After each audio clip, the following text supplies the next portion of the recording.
चौथा प्रश्न है, पांडव स्वर्ग क्यों गए, वैकुंठ क्यों नहीं गए?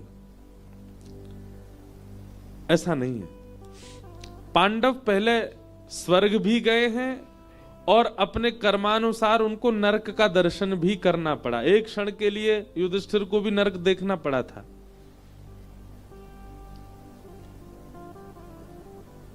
भगवत स्मृति, भगवत भाव, भगवत संग वैकुंठ प्राप्ति कराता है। पर मैंने पहले भी कहा है कि महाभारत, रामायण, भागवत, गीता आदियों में कई लीलाएं हम मानवों को समझाने के लिए की जाती हैं।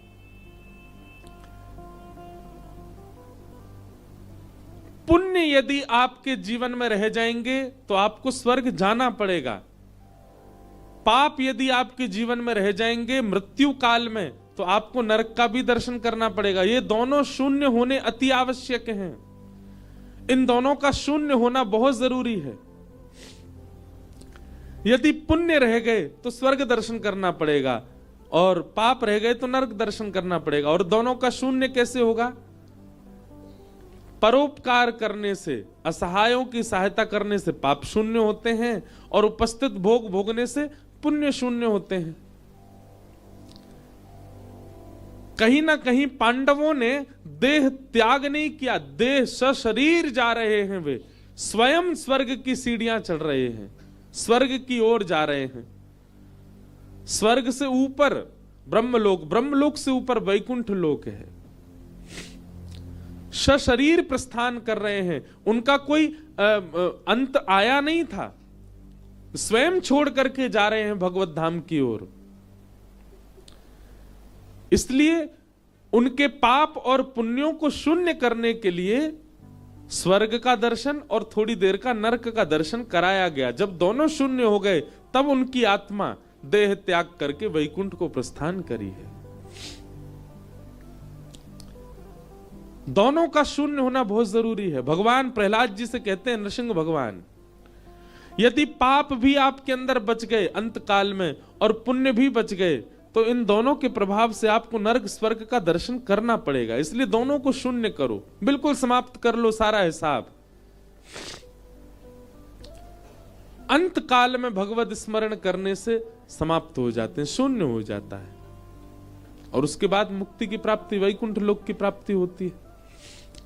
पर पांडव अपना स्वाभाविक देह त्याग करके नहीं गए, वे देह सहित ही भगवत धाम जा रहे हैं। इसका मतलब पाप और पुण्य दोनों उनके अंदर अभी बचे हैं। इसलिए पाप और पुण्य की शून्यता के लिए नरक और स्वर्ग का दर्शन कराया और उसके बाद देह पांच भौतिक को त्याग करके वे अपनी आत्म रूप से भगवत धाम को प्राप्त किए। इसलिए उनको थोड़ा दर्शन कराना पड़ा। फिर आपका अंतिम प्रश्न, सब बोलते हैं राधा रमन जी अखंड ब्रजवासी, क्या राधा वल्लभ जी और बिहारी जी नहीं? ऐसी बात नहीं। ठाकुर जी तो अखंड ब्रजवासी हैं ही हैं, परंतु श्री राधा रमन जी प्रकट ही वृंदावन में हुए और अभी तक वृंदावन में ही हैं।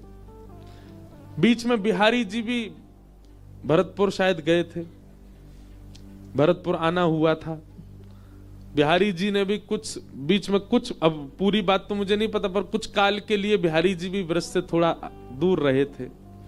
और राधा वल्लभ जी तो चित्तावल से ही आए थे।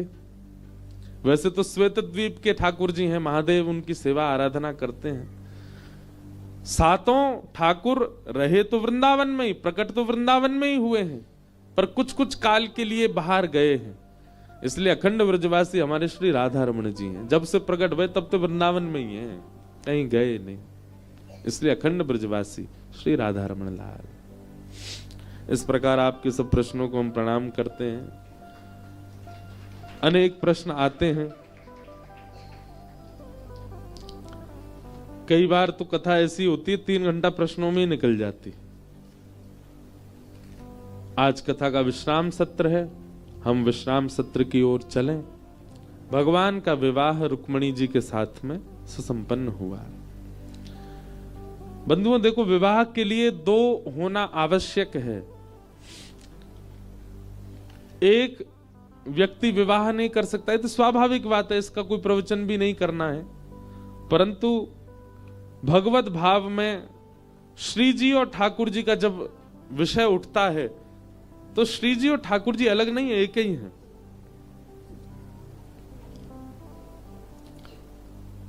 एक प्राण दो देही, प्राण दोनों के एक ही हैं, देह दो विलग हैं।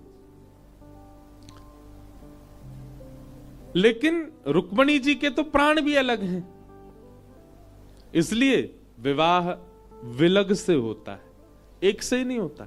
हां, वृंदावन भाव में प्रवेश करोगे तो वहां के भाव में तो श्री जी और ठाकुर जी ही हैं, परंतु जब सामाजिक भाव में, व्यवहारिक भाव में और सार्वभौम भाव में आप कथा में प्रवेश करोगे तो ठाकुर जी का विवाह रुक्मणी जी से हुआ, विलग से हुआ, अपने से अलग से हुआ। रुक्मणी लक्ष्मी है, ठाकुर जी नारायण है। भगवान का विवाह लक्ष्मी के साथ में होता है। रुक्मणी जी के साथ में ठाकुर जी का प्रथम विवाह। दूसरा विवाह ठाकुर जी का हुआ जामवंत की पुत्री जामवती के साथ।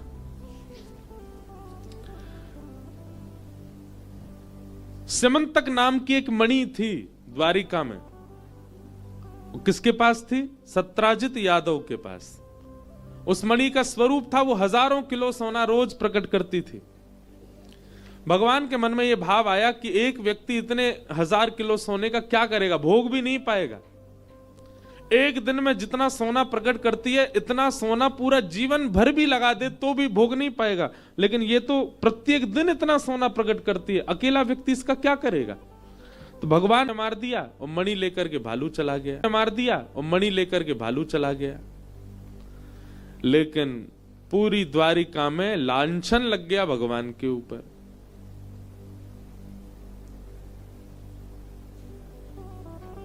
सब द्वारिका के लोग बोले, द्वारिकाधीश कृष्ण मणि मांगने के लिए गए थे प्रसन्न के पास और प्रसन्न ने देने से मना किया, तो द्वारिकाधीश ने ही सत्राजित के भाई प्रसन्न को बंदी बना के मणि अपने पास ही रख ली होगी। ऐसा कभी कभी होता है ना कि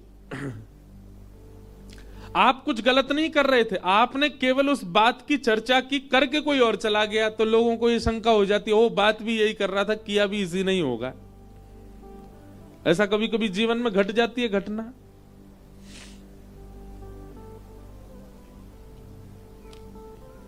वही बात हो गई। ठाकुर जी ने तो केवल चर्चा की थी, पर मणि का हरण उसी काल में ही हो गया, तो भगवान के ऊपर ही सबका संशय चला गया कि ये चर्चा कर रहे थे, जरूर इन्होंने ही मणि को अपने पास रख लिया है। भगवान के ऊपर जब इस प्रकार का भाव रखा गया तो ठाकुर जी बोले, भैया ये संसार का नियम है। आज की कथा गृहस्थियों के लिए है। संसार का नियम है, आप कितना भी किसी के लिए कुछ कर मिटिए, कितना भी किसी की व्यवस्थाएं कर लीजिए, कितना भी अपनी पलकों पर किसी को रख लीजिए, आपकी इतनी सी चूक और वह व्यक्ति आपके जीवन के किए हुए सारे उपक्रमों को भूल जाएगा, केवल इतनी सी चूक पर आपको आंक देगा। समझ में आ रही है बात?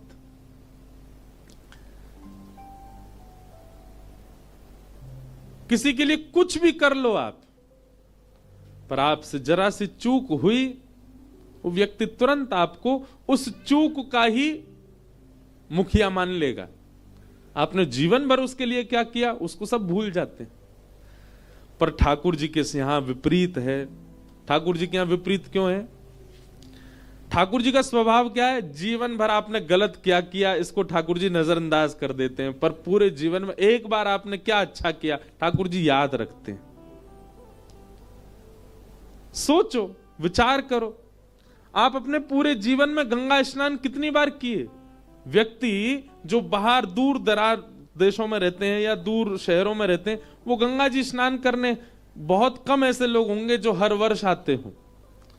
साल में एक बार, 2 साल में, 4 साल में, 10 साल में, अगर पूरे जीवन का आकलन लगा दे तो व्यक्ति ज्यादा से ज्यादा 50 बार गंगा जी आया होगा, पर 50 बार का उसको फल मिलता है। और संसार उतना ही उल्टा है। आपने 50 बार अच्छा क्या किया इसको कोई याद नहीं रखेगा, पर एक बार गलती क्या करी थी वो जीवन भर याद रखेंगे सब लोग। व्यक्ति की मृत्यु हो जाती है, शव यात्रा जा रही है, राम नाम सत्य है, सब लोग प्रशंसा करते हैं, अरे बहुत भला आदमी था, बहुत बढ़िया था, बहुत अच्छा था, इसने सबका भला ही किया। मृत्यु के समय सब प्रशंसा ही करते हैं, पर उस प्रशंसा में भी एक आध बार एक आध लोग कह देते हैं वो सब तो ठीक है, पर इसने अपनी पत्नी के साथ अच्छा नहीं किया, इसने अपने बच्चों के साथ अच्छा नहीं किया, पड़ोसी से बहुत झगड़ता था ये, उसका सारा हक मार लिया इसने। पर ठाकुर जी के यहां विपरीत चलता है। आपके पूरे जीवन में 50 बार किए गए अच्छे कर्म ठाकुर जी याद रखते हैं, बुरे कर्मों को नजरअंदाज करते हैं। मैं कभी कभी कहता हूं ठाकुर जी जैसा स्वभाव हमारा कभी बन जाए ना, तो निश्चित है उस स्वभाव से ही भगवत प्राप्ति हो जाएगी। मानव की दृष्टि कैसी होती है, मानव के नेत्र कैसे होते हैं, वो कुभावों को बहुत जल्दी कैप्चर करता है, बहुत जल्दी बुराइयां देख लेता है। लड़का वाले कहीं लड़की देखने जाएं, लड़की देख करके जैसे निकलते हैं वापस, गाड़ी में फिर चर्चा होती है, हाँ भाई क्या कैसी लगी, बहुत बढ़िया, पिताजी तो बहुत अच्छे थे, माताजी उसकी बहुत अच्छी थी, लिफाफा मोटा वाला दिया उन्होंने लड़की भी थी तो बढ़िया, चाय तो बढ़िया ही बनाई थी, आंखों से थोड़ी तेज लग रही थी हमको तो कभी आपने विचार किया ये गुण आप में किसने डाल दिया? आप आज निकलिएगा, अब तो जाने का समय आ गया ऋषिकेश, अब क्या करोगे, पर फिर भी यहां से निकलिए और यहां से लेकर के लक्ष्मण झूला तक केवल लोगों को देखते जाओ, आप अनुभव कीजिएगा आपके नेत्र अवगुण बहुत जल्दी खींचते हैं। सामने आए हुए व्यक्ति के अवगुण इतनी जल्दी कैप्चर होते हैं, जिसको जानते नहीं, जिसकी पहचान नहीं, जिसका नाम नहीं पता, जिसका गोत्र नहीं पता, वो व्यक्ति सामने से आ रहा है, आप उसके एक क्षण के दर्शन में, एक क्षण की दृष्टि में अपने आप से पूछिए आपने क्या देखा, अवगुण ही निकल के आएगा।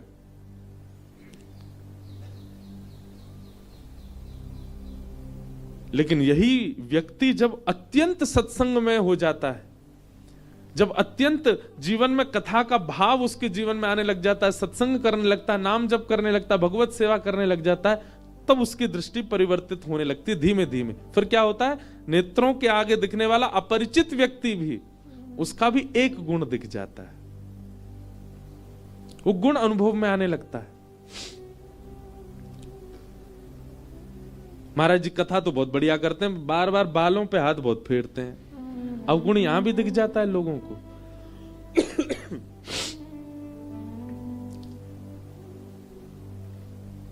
कथा तो बहुत बढ़िया करते, चुटकुल्ला नहीं बोलते कथा में, थोड़ी हंसी आवे, मजा आवे।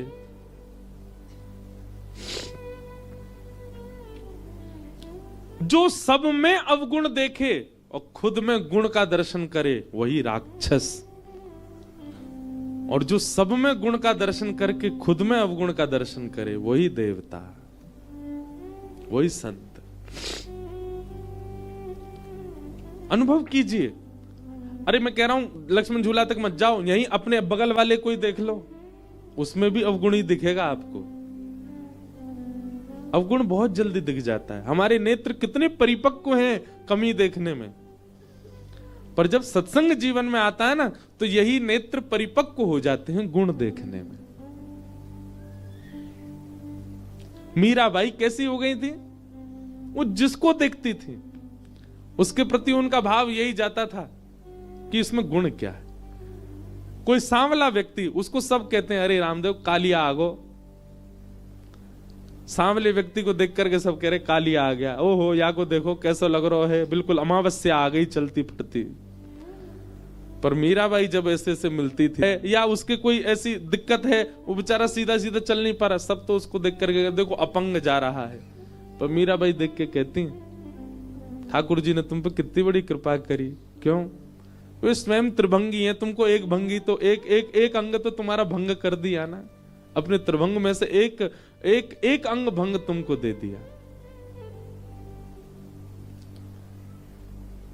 किसी ऊधमी बालक को देख के सब कहते ओ देखो ऊधमी डोल रहा है, पर मीराबाई कहती कितनी कृपा, ठाकुर जी ने अपने ऊधम का ही गुण दे दिया इसको। किसी की सुंदरता देख करके व्यक्ति के चित्त में काम भाव प्रकट होता है, कितना सुंदर है, इससे हमारा ब्याह हो जाए, इसके नेत्र कैसे, इसकी मुस्कान कैसी, इसका पर मीराबाई उसको देख करके भी कहती हैं ये इतना सुंदर है, इसको बनाने वाले श्याम सुंदर कितने सुंदर होंगे ना। उनकी दृष्टि ऐसी परिवर्तित हो गई, वो किसी में दोष नहीं देखती हैं। यही बात हमारे श्री हरिराम व्यास जी की है, वृंदावन के भावों को जिन्होंने प्रकट किया। वो जिस व्यक्ति से मिलते थे उस व्यक्ति के गुण स्वभाव से उसको ठाकुर जी से जोड़ते थे। कोई अत्यंत प्रचंड बलवान दिखाई देता, दूर से चलता हुआ आ रहा है, हरिराम व्यास जी कहते ऐसा लग रहा हनुमान जी आ रहे हैं। कोई अत्यंत मोटा व्यक्ति आता, उसके लंबो उधर, पेट निकरा हुआ बाहर, अब सब तो कहते देखो दुनिया पे भार चल रहा है, देखो पृथ्वी पे भार चल रहा है, कितना मोटा। हरिराम व्यास जी कहते ओहो गणपति बप्पा, गणेश जी आ रहे हैं। कोई अत्यंत सुंदरी नारी आती जिसका रूप लावण्य अत्यंत सुंदर था, उसको देख करके श्री हरिराम व्यास जी कहते हमारी किशोरी जी की सुंदरता की एक बिंदु पड़ गई है यहाँ पे, वो तो सिंधु है, वो तो सागर है। सब में गुण का दर्शन होने लग जाना, ये इस बात का प्रतीक है कि आप कथा श्रवण करते हैं।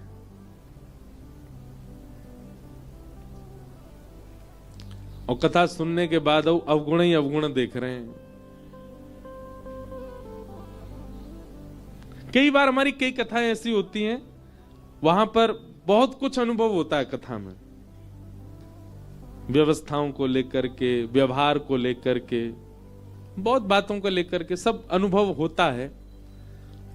परंतु अब कथा करते करते ऐसी स्थिति हो गई है कि कैसा भी व्यवहार, कैसा भी स्वभाव, कैसी व्यवस्था, पर उसमें गुण देखने का ही मन होता है। भले ही चलो सब कुछ ऐसा था, पर यह गुण तो था ना, यह तो अच्छा था ना, यह तो बढ़िया था ना। ऐसा स्वभाव बन जाए तब समझो कि आप सत्संगी हो।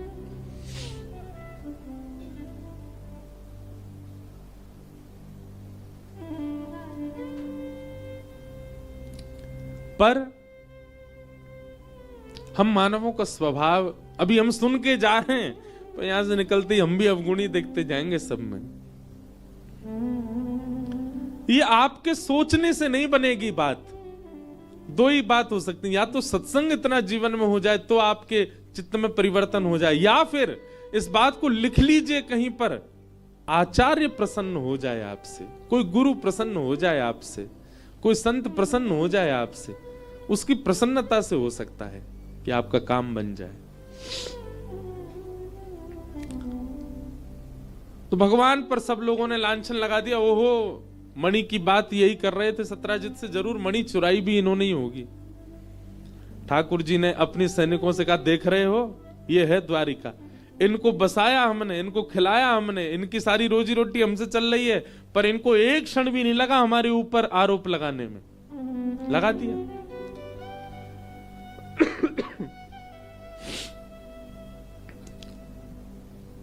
ठाकुर जी बोले कोई बात नहीं, हम देखते हैं क्या करना है। भगवान अपनी सेना लेकर के मणि ढूंढने के लिए गए तो शेर मरा हुआ, प्रसेन मरा हुआ मिला, थोड़ी दूर पर शेर मरा हुआ मिला, लेकिन मणि दोनों के पास नहीं थी। तभी रीछ के पैरों के निशान देख करके भगवान गए, गुफा में प्रवेश किया। मणि मिलते ही भगवान ने जैसी उठाई, भालू ने भगवान पर प्रहार कर दिया। 18 दिन तक भगवान ने युद्ध किया उसके साथ। 18 दिन बाद जब पसीना पसीना हो गया, रीछ चरणों में गिर गया, महाराज मैं सामान्य रीछ नहीं हूं, आपका परम प्रिय जामवंत हूं। भगवान ने हृदय से लगाया, अरे जामवंत जी, आप जामवंत जी सबरी लीलाओं में हैं, ये सतयुग में भी थे। जब भगवान ने बराह बनकर के पृथ्वी को अपनी मुख पर धारण किया तो जामवंत जी ने परिक्रमा लगाई थी भगवान की पृथ्वी सहित। त्रेता में भगवान राम बन करके आए तो ये उनके सेनापति थे। द्वापर में भगवान कृष्ण बन करके आए हैं और श्री जामवंत जी भगवान के ससुर बने। और कलयुग में भगवान जब कल्कि रूप धारण करेंगे तो कल्कि भगवान के सप्त चिरंजीवी सेना होगी, उनमें से एक श्री जामवंत जी भी होंगे। जामवंत जी चिरंजीवी हैं, चिरंजीव। भगवान को देख करके कहा, भगवान मेरी कुटिया पे कैसे आना हुआ? ठाकुर जी बोले, इस मणि की वजह से आना हुआ। जामवंत जी बोले, ये मणि तो मेरी बेटी का खिलौना है, वो इससे खेलती है। बोले, तुम्हारी बेटी का खिलौना है, पर इस मणि की वजह से हम खिलौना बन गए पूरे द्वारिका में, सब हम पे लांछन लगा रहे हैं, हमको दे दो। जामवंत जी बोले, मणि आपको चाहिए नाथ? बोले हाँ। तभी जामवंत जी के नेत्र बंद हुए और मन में भाव आया, मेरे पास 2 मणियां हैं, मैं दोनों आपको दे दूं तो? भगवान बोले, तुम्हारी इच्छा है, दान करना चाह रहे हो तो कर दो भैया, भगवान है, हम तो सब ले लेते हैं। जामवंत जी ने एक हाथ में तो सेमंतक मणि दी और दूसरे हाथ में अपनी पुत्री का हाथ, जामवती का हाथ दे दिया। ये मेरी दूसरी मणि है, आप स्वीकार करो। और भगवान ने दूसरा विवाह जामवती के साथ में किया। बोलो जामवती रमण भगवान की। ये जामवंत जी की पूर्व से इच्छा थी, भगवान हमारे कभी दामाद बन जाए। एक बड़ी सुंदर कथा में कभी कभी सुनाता हूं कथाओं में, कि प्रभु श्री राम जब लौट करके आए रावण को मार के, तो जनक जी महाराज ने एक पत्र लिखा और पत्र लिख करके राम जी से कहा कि हे जामाता जी, हे दामाद जी, 14 वर्ष बाद आप वन से आए हो, आप में तो जनकपुर के लोगों के प्राण हैं ही, परंतु हमारी लाली जो है जानकी, वो तो हमारी प्राण ही हैं। समस्त जनकपुर वासी आप दोनों युगलों को कुछ दिन के लिए जनकपुर बुला रहे हैं कि आप कुछ दिन आराम करने आओ, 14 वर्ष वन में रह के आए हो। और आप अकेले नहीं आवे, अपने तीनों भैयाओं को, तीनों लालियों को और अपनी समस्त सेना, हनुमान जामवंत सहित सबको लेकर के आप जनकपुर आइए, कुछ दिन आराम करने, हमको कुछ दिन सेवा करने दो, आपकी मेहमान नवाजी करेंगे आपकी, कुछ दिन के भ्रमण के लिए आप लोग जनकपुर आ जाओ। भगवान सभा में बैठे थे और सभा में बैठे बैठे जैसे ही जनक जी का पत्र आया तो भगवान ने हनुमान जी से कहा, पत्र पढ़ के सुनाओ, क्या बोल रहे हैं हमारे ससुर जी। हनुमान जी ने पूरा पत्र पढ़ा। बोले, भगवान, हे प्रभु श्री राम, आपको, पूरी सेना को, हमारी मैया को, तीनों भैयाओं को, तीनों भाभीियों को, सबको जनक जी बुला रहे हैं जनकपुर कुछ दिन आराम के लिए। सबरे बंदर उछलने लगे। बोले, जय हो, बढ़िया भयो, अब आनंद आएगा, जनकपुर में जाएंगे, हम सब अपने हाथ पांव दबाएंगे, बहुत युद्ध करके आए रावणों से, रावण की सेना से, और बढ़िया मालपुआ खावे को मिलेगो। राम जी की बारात में तो हम नहीं जा पाए थे, पर बारात की चर्चा हमने सुनी थी, वहां तो भैया बड़े पकवान बने थे, हम सब जाएंगे। ब्राह्मण सारे बानर इतने ज्यादा उत्सुक हो गए, हम सब जाएंगे। बानरों की उत्सुकता देख करके राम जी बोले, शांत हो जाओ भैया, अब भाई देखो, हमारा निर्णय यह है कि जनकपुर हमारी ससुराल है, और कहीं भी नाक कट जाए चलता है, पर ससुराल में हमारी नाक ऊंची रहनी चाहिए। और इन सब बातों को ध्यान में रखते हमारे मन में आया कि हम जाएंगे, भरत जी जाएंगे, लक्ष्मण शत्रुघ्न जाएंगे, चारों बहुएं जाएंगी, कुछ वरिष्ठ लोग जैसे जामवंत जी, हनुमान जी, अंगद जी आदि आदि कुछ वरिष्ठ लोग जाएंगे, बाकी बानरों से हमारी प्रार्थना, आप तो यहीं सरजू जी के तट पर अयोध्या में ही रहो, आप लोग मत चलो। बानर सब उदास हो गए। बोले, क्यों, हम क्यों नहीं चलें? बोले, आप लोगों का स्वभाव ऐसा ही है, किसी से भी छीन के खा जाते हो, कहीं पर भी मलमूत्र त्याग देते हो, कहीं भी उछल कूद कर देते हो, डाले तोड़ देते हो, वन उजाड़ देते हो, और जनकपुर हमारी ससुराल है। हमारे सामने किसी ने कह दिया कि अरे देखो, वो वन पूरे बानरों ने उजाड़ दिया। बानर किसके? बोले, राम जी के। तो हमको तो बहुत बुरा लगेगा, लेकिन आप लोगों का यही स्वभाव है, तो क्या करें? इसलिए आप लोग तो अयोध्या में, इसको कितना भी चलो उजाड़ो, ये रहेगा अपने ही लोग हैं, सुधार भी देंगे। अब वो तो ससुराल है, वहां तो संकोच हो जाएगा हमको। बानर सब नीचे मुंह करके बैठ गए। राम जी तो अपनी घोषणा करके चले गए। जामवंत जी, हनुमान जी बोले, भाई सब लोग उदास क्यों हो गए? बोले, जब रावण से मरवाना था तो हमको ले गए, और जहां रसगुल्ला मिलेंगे, मालपुआ मिलेंगे, फल मिलेंगे, मेवा मिलेंगे, सेवा मिलेगी, वहां हमको छोड़ के जा रहे हैं। हाँ यही बात है, जहां ये था कि मृत्यु सामने वहां बानर आगे, और जहां मालपुआ आगे वहां बानर नहीं छोड़ जा रहे हैं। जामवंत जी ने हनुमान जी से कहा, हनुमान जी आप जाके निवेदन करो। बोले देखो हम तो कुछ नहीं कहेंगे, हमारे स्वामी हैं, उनकी आज्ञा हमारे लिए सर्वोपरि है, आप बड़े हो, सीनियर हो, आप ही बात करो। जामवंत जी गए और राम जी से कहा, देखो सब बानर बहुत उदास हो गए, आप ऐसे मत करो, मैं जिम्मेवारी लेता हूं, एक पत्ता भी जनकपुर का टूटेगा नहीं किसी वृक्ष का। ले देखो आ गए ऊपर से, इनकी काम की बात चली, सुनवे आए। बोले आपके ससुराल में एक चीज भी यहां से वहां नहीं होगी, हमारी गारंटी। राम जी बोले भैया 100 200 300 बंदर नहीं है, करोड़ों बंदर हैं, किस किस को संभालोगे? बोले वो हमारी जिम्मेवारी। मैं वचन देता हूं आपकी ससुराल में एक बात भी ऐसी नहीं होगी जिससे आपको संकोच अनुभव हो। अच्छा देखो राम जी को संकोच की कोई चिंता नहीं है, तो लीला कर रहे थे, राम जी आनंद कर रहे थे। जामवंत जी बोले सब बानरों की जिम्मेवारी मैं लेता हूं। राम जी बोले देख लो, फिर हम कुछ बात होगी हम तुमसे ही कहेंगे। जामवंत जी बोले आप कह लेना हमसे, बस जिम्मेवारी हमारी। ठीक है। जामवंत जी बाहर आए, बाहर आकर के सब बानरों से बोले हाँ भैया सुनो, राजी हो गए राम जी आप सबको ले जाने के। बंदर तो छलन लगे, जय हो राजा रामचंद्र भगवान की जय हो, हमारे जामवंत जी की जय हो, अब तो जाएंगे खूब आनंद करेंगे। बोले लेकिन सावधान, मैंने जिम्मेवारी ली है, एक पत्ता भी नहीं टूटना चाहिए जनकपुर के किसी वृक्ष का।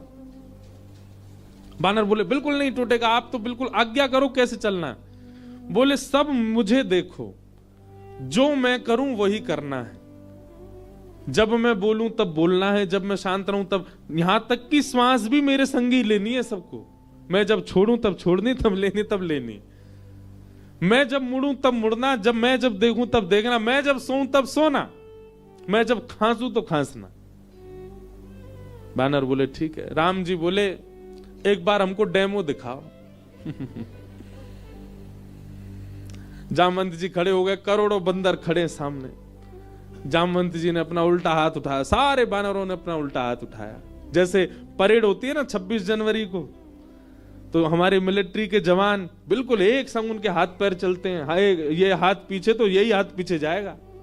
उनको देखो कभी, उनके पैर भी बिल्कुल समय पे आगे, समय से पीछे, गर्दन भी समय से चलेगी। वैसे मिलिट्री के जवानों की तरह सब बंदर खड़े हो गए। जामवंत जी हंसे तो सबरे बंदर हंसे, जामवंत जी खांसे तो जिनको खांसी नहीं आ रही वो जबरदस्ती खांसे, लोग खांसना ही है, जामवंत जी खांस रहे हैं। राम जी बोले चलो ठीक है अब चलते हैं जनकपुर। आहा, जनकपुर की ओर जा रहे हैं। 14 वर्ष बाद वन से लौटने के बाद, राज्याभिषेक के बाद राजा रामचंद्र भगवान पूरे नगर में उत्सव मनते जा रहे हैं। जहां जहां से निकलते हैं वहीं पुष्प वर्षा हो रही है, विशाल सेना राम जी की चल रही है। पर इस पूरी यात्रा का सबसे श्रेष्ठ केंद्र बिंदु, आकर्षण बिंदु था बानरों की परेड। बिल्कुल ऐसे चल रहे हैं सीधे।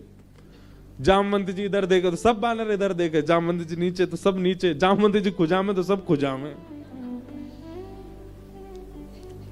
जैसे ही जनकपुर में पहुंचे, राम जी की सब बलैया लेने लगी अटारीन से। हमारे पहुना आए हैं, हमारे जमाई राजा आए।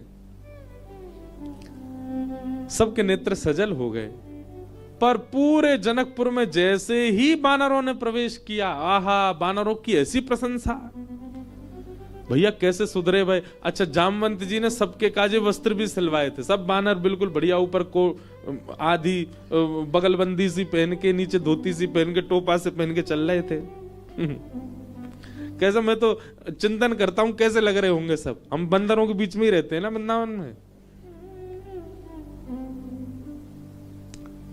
महाराज आरती का थाल ले लेकर के जनकपुर की सब नारियां आरती कर रही हैं, पर बानर नहीं उनकी ओर देखें भी। जब जामवंत जी देखेंगे तभी देखेंगे। जनक जी महाराज ने स्वागत किया और स्वागत करके खूब प्रेम से वार्ता हुई। ऊपर बोले भैया पूरे जनकपुर में हल्ला है आपके बानरों का। कैसी सेना, लग रहा है देखते ही बनता है कि यही बानर मार सकते हैं रावण की सेना को। इतने शिष्टाचारी, इतने गंभीर। देखो इतनी बड़ी सभा में करोड़ों बानर बैठे हैं, पर सुई गिर दो तो उसकी आवाज भी आ जाएगी। Pin drop silence. दूर बैठे जामवंत जी सिर हिलावे, सब बानर करें हाँ।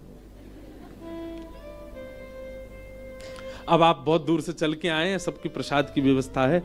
हाँ भाई, सब बानरों के आगे चौकी लगाओ। पहली बार बानर चौकी पे बैठ के पाएंगे। चौकी पे बैठ गए, चौकियों के आगे दूसरी चौकी, चौकी के ऊपर सोने की थाली, चांदी की कटोरी। आहा क्या बढ़िया, सब बानरों की थाली। पहली बार बानरों के आगे थाली लगी है। लेकिन बानर थाली में नहीं देख रहे हैं, सब जामवंत जी को देख रहे हैं। पनीर की सब्जी आई, काजू की सब्जी आई, ये सब्जी आई, मिष्ठान आए, पूड़ी आई, 5 प्रकार की पूड़ी आई, रोटी आई, चावल आए। बानरों का स्वभाव क्या है? आप केला भले ही हाथ से दो, लेकिन फिर भी छीन के ही लेगा। बानर का स्वभाव होता है, उसका छीनने का स्वभाव होता। पर सारे बानर ऐसे बैठे जामवंत जी को देख रहे, टेढ़ी टेढ़ी नजर करके देख तो रहे थाली में क्या क्या आ रहा है। लार टपकती जा रही है, लेकिन नहीं, जामवंत जी जैसे कहेंगे वैसे खाना है। सबको फल दिए गए, फलों में सब फल अमनिया करके दिए। आम सबको साबुत दिए गए, सबकी थाली के आगे आम रखे गए। सब बिल्कुल थाली हो गई। जामवंत जी महाराज ने सब बानर की ओर देखा, सब बानर बिल्कुल जामवंत जी को देख रहे थे। जामवंत जी ने हाथ में जल लिया, अन्नपूर्णे सदा पूर्णे। सब बानर बोल रहे अन्नपूर्णे सदा पूर्णे। थाली के ऊपर 4 बार घुमाया, सब बानर घुमा रहे हैं। आचमन किया, सब बानर आचमन कर रहे हैं। जनक जी बोले, राम जी मान गए आपकी सेना को, क्या अद्भुत बानर है सब। राम जी बेचारे धीमे धीमे पा रहे, बोले बस ये लाज बची रहे जितनी देर है। प्रसाद पाने लगे बिल्कुल वैसे। अगर दाल चावल पा रहे हैं जामवंती, सब दाल चावल ही पा रहे हैं। जितनी दाल जितनी सब्जी डाल रहे हैं उतनी ही डाल रहे हैं। अद्भुतता थी देखने में।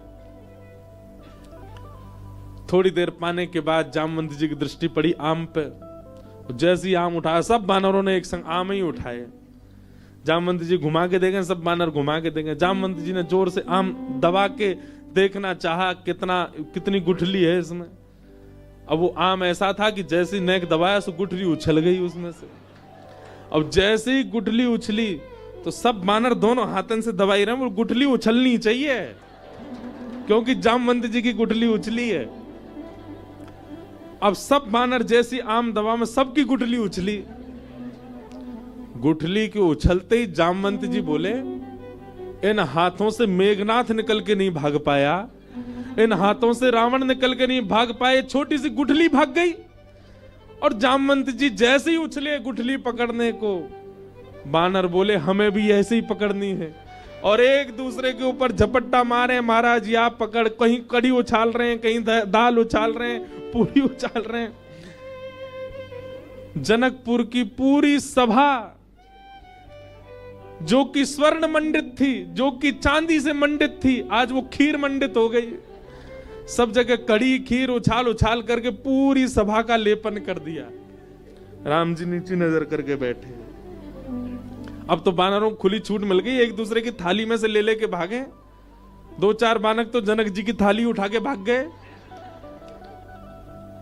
जनक जी देखते रहे और देखते ही देखते जनक जी की दृष्टि पड़ी राम जी को। राम जी बड़े संकोच।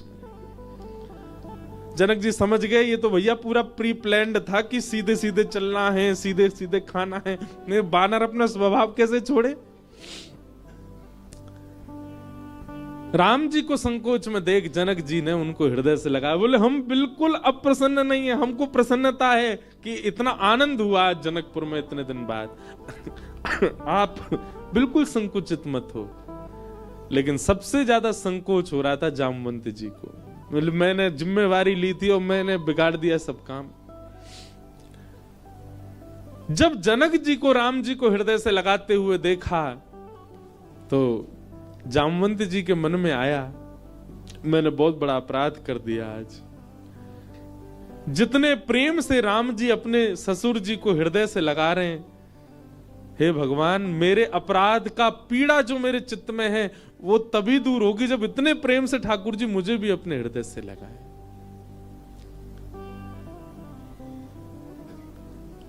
जामवंत जी की हृदय की भावना राम जी पहचान गए। और जब वापस जनकपुर से लौटने का समय आया 6-7 दिन बाद, जामवंत जी से राम जी ने एकांत में कहा, हम आपके मन के भाव जान गए। जब जनक जी हमको हृदय से लगा रहे थे, आपके मन में आया था कि कभी आप भी हमको ऐसे हृदय से लगाओ। अब अभी हृदय से लगाने में वो बात नहीं होगी। जब आप अपनी पुत्री का वर्ण हमारे साथ करोगे, हम आपके दामाद बनेंगे, तब आप हमको इसी भाव से हृदय से लगाना, तब आपकी इच्छा पूरी होगी।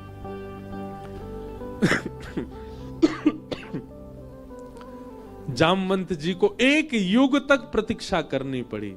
और 1 युग बाद आज वही राम जी जब कृष्ण बनकर के आए, जामवंत जी ने अपनी पुत्री जामवती का विवाह भगवान के साथ किया। बोलो जामवती रमण भगवान की। ऐसे हमारे ठाकुर जी हैं। तीसरा विवाह भगवान का सत्यभामा के साथ में हुआ। चौथा विवाह भगवान का श्री यमुना जी के साथ में हुआ। श्याम सुंदर श्री यमुने महारानी की। ऐसी गंगा मैया की एक प्रकार से कहें तो अत्यंत मित्र स्वरूपा श्री यमुना जी। वैसे तो गंगा जी की बहन है यमुना जी, क्यों? दोनों ही हिमालय से आ रहे हैं। और इस नाते से देखा जाए तो वैसे तो गंगा विष्णुपदी हैं, चरणों से निकली हैं, पर केवल इस भाव से देख लिया जाए कि यमुना जी गंगा जी आपस में बहन हैं, तो गंगा जी हमारे ठाकुर जी की साली हो गई। हमारे लाला की सारी है गई गंगा जी। क्यों? यमुना जी पटरानी है ठाकुर जी की। आहा। आज ठाड़ोरी बिहारी गंगा तट पे, आज ठाड़ोरी बिहारी गंगा तट पे, आज ठाड़ोरी बिहारी यमुना तट पे, आज ठाड़ोरी बिहारी यमुना तट पे। मत जइयोरी अकेली कोई पनघट पे, मत जइयोरी अकेली कोई पनघट पे, मत जइयोरी अकेली कोई पनघट पे, मत जइयोरी अकेली कोई पनघट पे। आज ठाड़ोरी बिहारी गंगा तट पे, आज ठाड़ोरी बिहारी गंगा तट। निश्चित ही ये सप्ताह कथा गंगा जी के तट पर हुई। भागवत जी साक्षात कृष्ण स्वरूप हैं। यमुना पुलिन पर वेणुनाद करने वाले श्याम सुंदर। इन 7 दिनों में, हम तो एक दिन नहीं कहेंगे, 7 दिन ठाकुर जी ने वेणुनाद गंगा तट पर किया होगा। आज गंगा के मधुर तट पर ठाकुर जी बंसी बजा रहे हैं। आज ठाड़ोरी बिहारी गंगा तट पे, आज ठाड़ोरी बिहारी गंगा तट पे, आज ठाड़ोरी बिहारी यमुना तट पे, आज ठाड़ोरी बिहारी गंगा। बोलो वृंदावन बिहारी लाल की। करताल बजा के गाओ।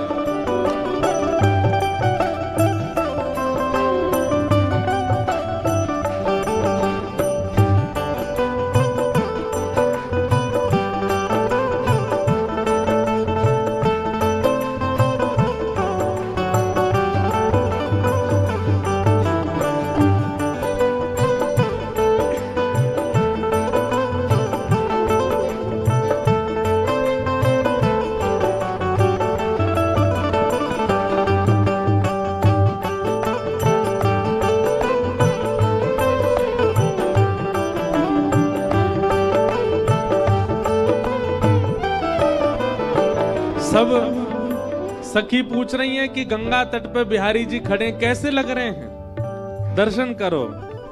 मोर को मुकुट भृगुटी की मटक, याको मोर को मुकुट भृगुटी की मटक। भृगुटी की मटक मतलब समझे, ठाकुर जी ने मोर को मुकुट पहन रखो है और बार बार अपने ऐसे नेत्रन को, कभी कभी नेत्रन को घुमा रहे हैं, पलकन को उठा रहे हैं, ऐसे लग रहे हैं ठाकुर जी।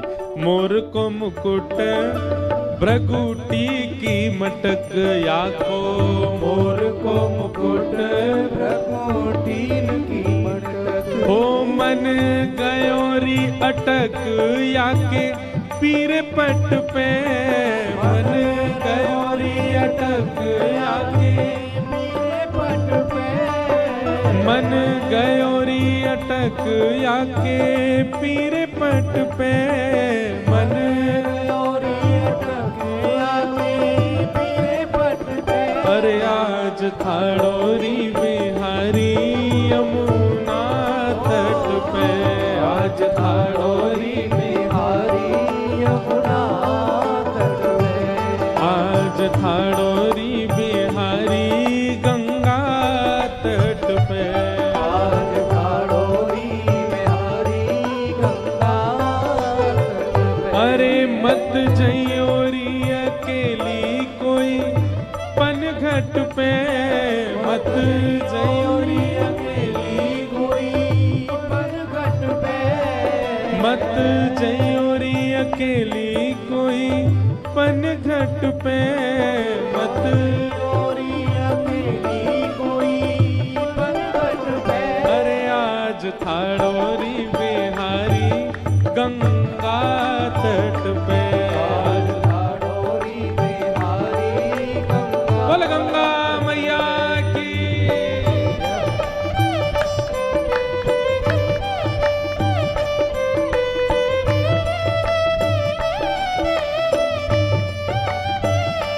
बोल राधा रमण लाल की, श्री राधा वल्लभ लाल की।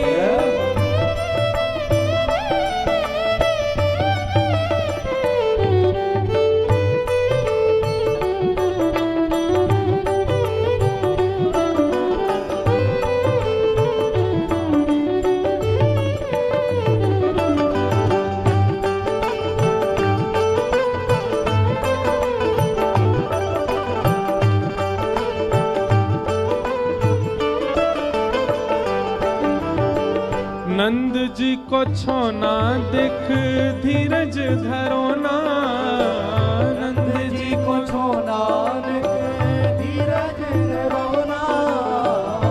नंद जी को छोना देख धीरज धरो ना, नंद जी को छोना देख धीरज धरोना।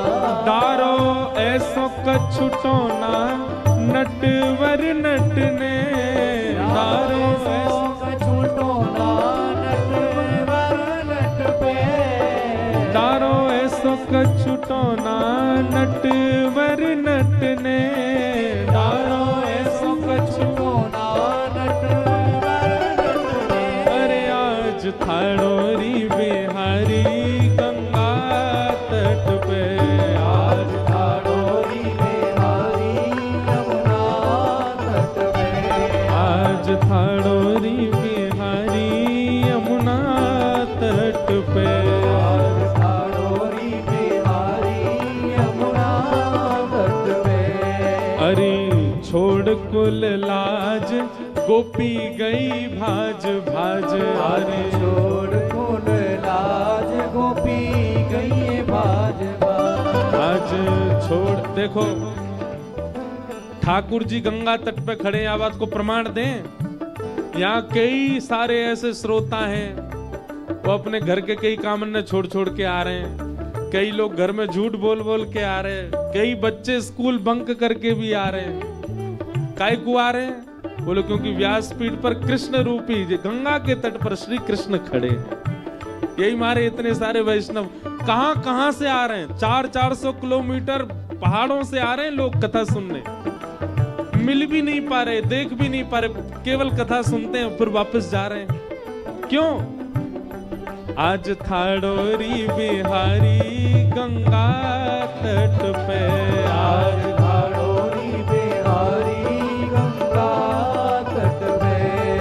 मत जइयोरी अकेली कोई पनघट पे, मत जयोरी अकेली कोई पनघट पे, मत जइयोरी अकेली कोई पनघट पे, मत जयोरी अकेली कोई पनघट पे। अरे आज थाड़ोरी बिहारी गंगा तट पे, आज थाड़ोरी बिहारी यमुना तट पे। अरे छोड़ कुल लाज गोपी गई भाज भाज, अरे छोड़ कुल लाज गोपी गई भाज भाज। आज छोड़ कुल लाज गोपी गई भाज भाज, आज छोड़ कुल लाज गोपी गई भाज भाज। ओ या वंशी को राज या मुरलिया को राज, वंशी के बट पे, मुरली को राज वंशी बट पे, या मुरली को राज वंशी बट पे, मुरली को राज वंशी बट पे। अरे आज थाड़ोरी बिहारी गंगा तट पे, आज थाड़ोरी बिहारी गंगा तट पे। अरे आज थाड़ोरी बिहारी यमुना तट पे, आज थाड़ोरी बिहारी यमुना तट पे। अरे मत जइयोरी अकेली कोई पनघट पे, मत जइयोरी अकेली कोई पनघट पे, मत जइयोरी अकेली कोई पनघट पे, मत जइयोरी अकेली गाओ भाव से। पनघट पे। आज थाड़ोरी बिहारी गंगा तट पे, आज थाड़ोरी बिहारी गंगा तट पे। मैम ये साबुन विंटर्स में रखिए आप। आज थाड़ोरी बिहारी यमुना तट पे, आज थाड़ोरी बिहारी यमुना तट पे। ओ वृंदावन चंद भजो राधे गोविंदा, वृंदावन चंद भजो राधे गोविंदा। यमुना उर चंद भजो राधे गोविंदा, यमुना और चंद भजो राधे गोविंदा। हे भजो राधे राधे राधे राधे राधे गोविंदा, राधे राधे राधे राधे गोविंदा। भजो राधे राधे राधे राधे राधे गोविंदा, राधे राधे राधे राधे गाओ। राधे गोविंदा। भजो राधे गोविंद भजो राधे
नंदजू को छोना दिख धीरज रखो ना। नंदजू को छोना देख धीरज रहो ना। डारो ऐसो कछुटो ना नटवर नटने। डारो ऐसो छूटो ना नटवर नटने। आज थाड़ोरी बिहारी गंगा तट पे।